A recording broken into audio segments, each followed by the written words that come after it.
ચા પીવી જ છે અને એસિડિટી પણ થાય છે, શું કરીશું? ચાની અંદર જે તત્વ છે ટેનિક એસિડ, કેફીન, એ તમે 2 કપથી વધારે પીઓ પછી શરીર માટે નુકસાનકારક સાબિત થઈ શકે છે, બધા માટે નહીં. પરંતુ આજે હું કંઈક જુદી જ વાત કરવા માગું છું.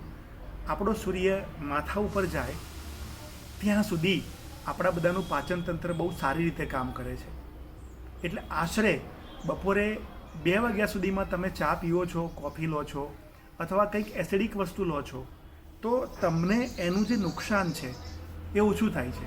એટલે તમે સવારે ચા પીઓ, ન રહેવાતું હોય તો સવારથી બપોર સુધીમાં 2 વાર પીઓ તો બહુ વાંધો નથી આવતો. પણ તમારો અનુભવ તમે જુઓ, તમે સાંજે 3-4 વાગ્યા પછી ચા પીઓ છો તો એક તો નંબર 1 ઉપર તમને એસિડિટી થાય, પેટ ભારે થાય, ક્યારેક માથું દુખે. અને નંબર 2, તમારે 10 વાગે સૂવું હોય તો એની અસર 7-8 કલાક રહેવાને કારણે તમને 12 વાગ્યા સુધી કાં તો ઊંઘ ના આવે અથવા તો તમારી ઊંઘ સારી ન હોય. આ ચાની સૂર્યને કારણે જે પાચન તંત્ર પર અસર થાય છે એ ભેગું થઈને પિત્ત એસિડ ઉપર ચડીને એ સાઈડ ઇફેક્ટને વધારે છે. આ મારો અંગત અનુભવ નથી, બહુ જ લોકોનો છે. એટલે આપણે જોવાનું એ છે કે ચાની જે સાઈડ ઇફેક્ટ છે એ કેવી રીતે ઓછી કરવી. ધારો કે તમારે બપોર પછી પીવી જ છે તો તમે એકલી ચા ન પીઓ અને જ્યાં પોસિબલ હોય ત્યાં અડધું પાણી અને અડધી ચા. દૂધ પાછળથી રેડવામાં આવે એટલે દૂધ અને ચા ભેગા થઈને જે એસિડિક ઇફેક્ટ છે ઓછી થાય. તમે છેલ્લે ખાંડ નાખો ચા બનાવો છો ત્યારે તો એની સાઈડ ઇફેક્ટ ઓર ઘટી જાય. અને ચા પીઓ એની 10 મિનિટ પહેલાં ટેપ વોટર એટલે કે આરોનું કે કોઈ પણનું સીધું પાણી અથવા માટલાનું પાણી પીઓ. પાણી એન્ટાસિડ છે, એસિડિટીને ઓછી કરે છે. એટલે તમે ચા પીઓ એને 10 મિનિટ પહેલાં પાણી પીઓ, એસિડિટી ઘટી ગઈ. ચાની અંદર પાણી આવ્યું, એસિડિટી ઘટી ગઈ. છેલ્લે ખાંડ નાખી, એસિડિટી ઘટી ગઈ. દૂધ ઓછું નાખ્યું અને મોડું નાખ્યું, એસિડિટી ઘટી ગઈ. અને ચાની સાથે તમે એવો નાસ્તો કરો કે જે ચાને સપોર્ટ કરે. તમે ધારો કે બિસ્કિટ લેવા માગો છો તો હાઈ ફાઈબર બિસ્કિટ લો.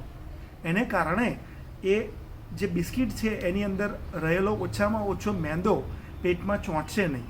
કારણ કે મોટાભાગના જે બિસ્કિટ છે જેમાં ઘઉં પણ લખ્યું હોય તો મેંદો એ ઘઉં જ છે, એટલે લીગલ મેટરમાં ના પડશો, ખાલી આરોગ્યની જ વાતમાં પડો. તો એ થોડો મેંદો જે આવે છે એ તમને ફાઈબરના કારણે ઓછામાં ઓછું નુકસાન કરશે. ચા, હાઈ ફાઈબર બિસ્કિટ અથવા ચાની જોડે ડાયટ ખાખરા. કારણ કે ડાયટ ખાખરા એ સ્વાદ માટે નથી, એ જાડા છે, તમારી જીભને ગમતા નથી, પણ પેટમાં એ ચોંટતા નથી કે ઓછું ચોંટે છે. આ બધી નાની નાની વસ્તુઓ જ તમને સ્વસ્થ અને મસ્ત રાખશે. તમને એવું લાગે છે કે આ મારી વાતો તમને મજા આપે છે ને તમને સાજા કરે છે તો શેર કરો, શેર પણ કરો. અને સાથે તમારી આસપાસ કોઈક એવા દર્દી છે કે જેની પાસે ઓછા પૈસા છે, કેન્સર છે, અસાધ્ય બીમારી છે, એને રેડિયેશન કે કીમોની સાઈડ ઇફેક્ટ પછી હેરાન થાય છે, તો અમારા સુધી એને પહોંચાડવામાં તમે 2 રીતે મદદ કરી શકો છો. તમારી પાસે કંઈક વધારે પૈસા છે તો એની સારવારમાં થોડાક તમે આપો, અને તમને ખાલી અમારા સુધી પહોંચાડવા છે તો અમારા સેન્ટરનો સંપર્ક કરો, અમે એને મદદ કરીશું. પણ તમે તમારી ખુશીને શેર કરો. વિડીયો તો શેર કરો જ, પણ કોઈકને આ રીતે મદદ કરો. અને તમે નિહાર ચેરિટેબલ ટ્રસ્ટને મદદ કરવા માગો છો તો પણ અમને કહો. પણ તમે સ્વસ્થ રહો, મસ્ત રહો અને સાથે બીજાને રાખો. મળીએ ફરીવાર.